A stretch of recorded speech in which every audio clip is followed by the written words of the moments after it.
Halo, saya Givira Zahra alias Sofa. Di sini saya berperan sebagai Menteri Keuangan Indonesia dan hari ini saya akan memaparkan hasil observasi saya mengenai sistem perekonomian negara Italia dan bagaimana perbandingannya dengan sistem perekonomian yang ada di Indonesia. Italia menganut sistem ekonomi campuran di mana pasar tetap memegang peran utama, namun pemerintah juga ikut campur dalam sektor strategis, investasi, serta perlindungan sosial. Hal ini membuat Italia mampu menyeimbangkan efisiensi pasar dengan keadilan sosial. Sementara itu di negara kita menggunakan sistem ekonomi Pancasila yang dasarnya juga campuran, tetapi memiliki ciri khas nilai gotong royong dan keadilan sosial. Italia adalah salah satu ekonomi terbesar di Uni Eropa, berbasis pada manufaktur, otomotif, fashion, dan usaha kecil menengah. Pemerintah menekankan kebijakan fiskal hati-hati karena utang publik mereka sangat tinggi, lebih dari 130% dari PDB. Italia masuk zona euro, jadi mereka nggak punya kebijakan moneter sendiri. Semuanya diatur oleh Bank Sentral Eropa.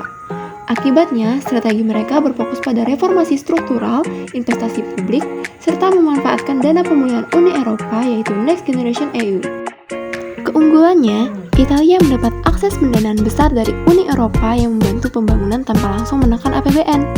Mereka juga memiliki lembaga seperti Cassa Depositi e Prestiti yang bisa mendanai proyek strategis. Namun, kelemahannya, utang publik yang tinggi membuat ruang fiskal sangat terbatas. Selain itu, birokrasi yang rumit dan kesenjangan ekonomi antara wilayah utara dan selatan membuat implementasi kebijakan tidak selalu merata. Indonesia memiliki fleksibilitas lebih besar karena Bank Indonesia bisa mengatur suku bunga dan nilai tukar sesuai kebutuhan domestik. Utang kita juga relatif lebih rendah sehingga ada ruang untuk stimulus. Namun, dari Italia memberi pelajaran penting yang mana disiplin fiskal harus dijaga agar kita tidak terjebak pada beban utang besar.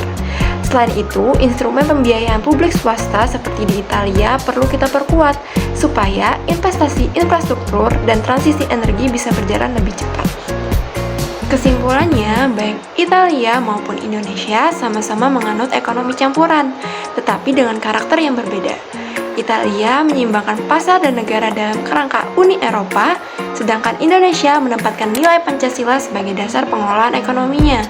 Belajar dari Italia, Indonesia bisa memperkuat disiplin fiskal, memperluas pembiayaan inovatif, dan tetap mengutamakan pembangunan yang berkeadilan sosial. Sekian pemaparan hasil observasi saya sebagai Menteri Keuangan Indonesia. Terima kasih.